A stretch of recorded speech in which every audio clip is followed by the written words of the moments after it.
What's poppin', y'all? Welcome back to another YouTube video, and today we're taking a look at another movie review, and today we're taking a look at What's Inside, or It's What's Inside, and it is another psychological thriller movie, which is what I'm more leaning towards compared to horror movies, because I've reviewed a lot of horror movies the past couple of months, past couple of days, past couple of weeks, and it's getting a little bit boring, a little bit stale, a little bit repetitive, and I think that I'm getting burnt out from horror movies, and I think it's showing in my reviews, so I'm trying to move away from them a little bit, and moving into movies which get me thinking, get me engaged, and get me sort of more involved, and, you know, a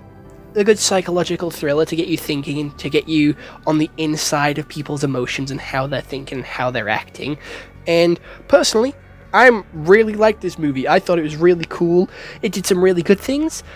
and it did some things which are pretty shit, and I think they could have done better. So without any further delay, let's take a look at what Google has to say and get into It's What's Inside. It's a 2024 horror sci-fi, which is 1 hour and 43 minutes. It has a 6.6 out of 10 on IMDb and a 79% on Rotten Tomatoes. You can only watch this on Netflix.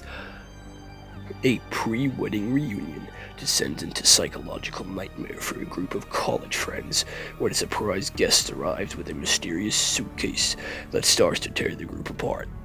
So how the story actually starts is with a guy and a girl who are having marriage struggles, having relationship struggles, and they don't have sex, and that is having a strain on their relationship because they're both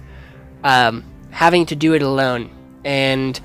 it is causing strain and making the girlfriend feel like she's good enough and that she isn't wanted. And going through his following on Instagram and Facebook, seeing that he's following a load of like OnlyFans type girls and one of the girls from their group and liking all their posts, and I'm not sure, he's just obsessed with this one girl, and that's what he's choking his chicken to. So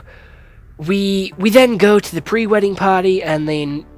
all get back together, and it sets up the dynamic pretty well. Insecure girlfriend, boyfriend which doesn't really give a shit and doesn't really care. The other characters are a girl who is like a Buddhist, I think, a spiritual awakening type girl. And then we have another one being the, yo bro, I don't give a shit, give me some weed and drugs bro, give me alcohol, let's go, fuckboy type shit. And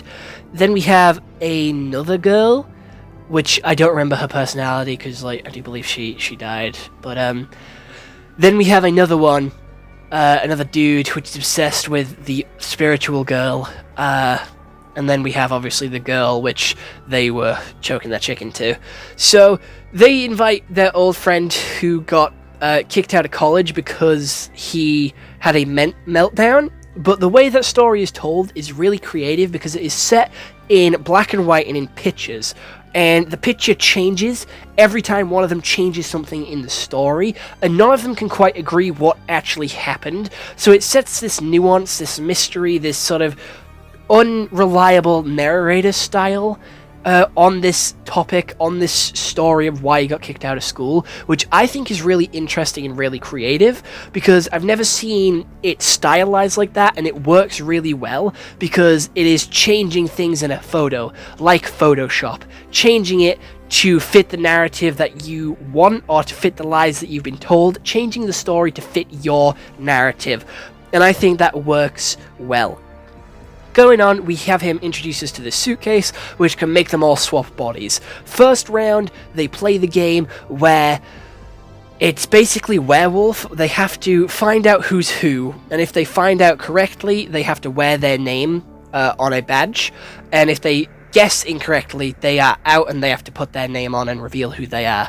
That's the game. The guy who's running the game lies and says that he's someone he's not, and you know, transfers a lot of money to an offshore account, and then they swap again. They play round two. Two people then go up to the top and have a little bit of the good old devil's tango, the little bit of hanky-panky, and they end up falling off the roof and die. So that kills two people in two people's bodies, which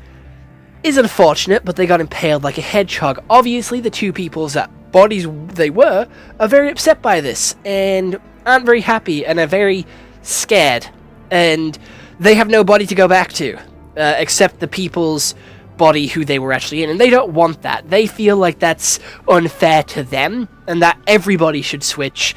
because why should they have to go live in the other two's bodies that, you know, died? Why should they have to be the ones that change because they died? And then we have one of them call the police, saying that someone killed them, and then we have them all arguing with each other, and it's now a race against time to get back to your bodies, get out of there, execute your plan, and basically just escape and get out of there. We have the guy who brought the briefcase trying to leave with the briefcase, and then we have the girl that was insecure is now in the girl that he choked his chick into, so she didn't want to change body because she finally feels good enough, she finally feels pretty, she finally feels some self-worth and that she is good enough for him now. And then she realizes that he's a dickhead, and she is the only one who knows how to work the machine other than the dude, and then the dude is like, you know what, I'll do it, and he swaps something. Then they all change and the police burst through the door. So we don't know who goes where. We then have the guy's sister showing up to the party, telling the true story of why he got kicked out of school, and it is also in this Photoshop style, but it's correcting all the mistakes that they told before, and adding new information that we didn't have before as well. Then we realize that the dude that showed up with the briefcase is actually his sister, and they mind swapped and they mind changed, and then his sister's the one that bounced in the pretty girl's body, and she is now living her best life with all the money that she stole from the other dude. The guy got back to his own body and he's now in prison. The fuckboy is now in the brother's body, and the pretty girl is in the guy that died's body, and the girl that was insecure is in her own body and is just telling the dude that's in prison falsely to go fuck himself, pretty much. That's how the movie ends, and I think it's an incredible story. I like the fact that people are swapping minds and we can't remember who's who, or we don't know who's who, because that's a really interesting dynamic. I think that adds a lot of suspense, a lot of sort of tomfoolery and mindfuckery, because it could be anyone in that body. Just because it's their body doesn't mean it's them, and we don't know who it is, so we don't know who they're acting like, if they're changing who they're acting like to try and win the game, or to try and be shady and do some shady shit. And, we keep going, and there is a lot of plot points which I think are used very well. We set up the girl who's very insecure with herself, constantly checking the Instagram likes, and this other girl constantly checking her Instagram likes, feeling like she isn't good enough, feeling like she isn't worth anything, and then sort of seeing why she feels like that as well, because the boyfriend isn't treating her right, the boyfriend doesn't care, and we realize why he's doing that at the end of the movie because of how it's shown to us, with him actually choosing her as the second prize, because he actually wanted this one girl who turned him down, and she was like the consultation prize, I think they called it in the movie, which is a shitty thing to do, and you shouldn't get with someone just because you couldn't get the person you wanted. If you shouldn't get with someone that you don't actually like, because that will make them, in this movie, feel shitty about themselves because they don't feel good enough for you because you don't love them, so you don't treat them like,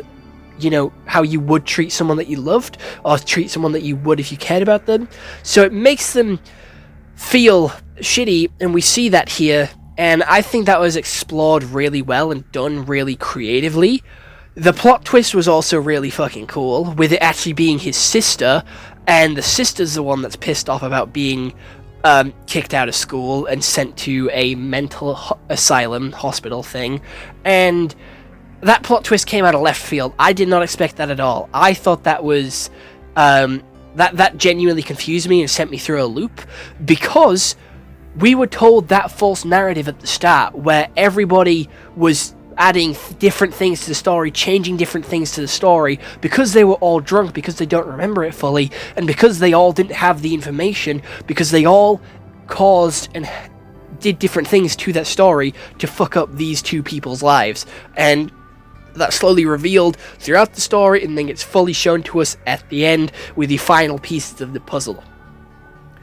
We also have some very nice imagery and some very nice camera shots. When they are sort of interacting with each other, we sometimes get to see who's actually talking when it goes to red. When it goes to red, and it reveals who the characters actually are and who's inside what body, and I think that's really cool. I like that because it shows us on a like spiritual level, like what they're doing, what the connection is, and how they're acting, or how they want to act as well. I just think it was really cool, design choice wise, and really interesting. There was also another scene which I really liked, which was the fractured mind element to it, where the pretty girl body with the insecure girl's mind inside was looking at a cracked mirror, showing her pretty self, admiring her pretty self, but showing how fractured that it was, how fractured her self-esteem was, how fractured her mind was, with how much like shit that she had to deal with from her boyfriend, and how sort of shitty he was sort of treating her, and how that fucked with her mind. So it wasn't a correct viewing of herself, it was a shattered picture of herself, because it was a fractured, like, it was her fractured mind, because she was in someone else's body. She felt beautiful, she finally felt self-worth, after being treated like shit for so long, and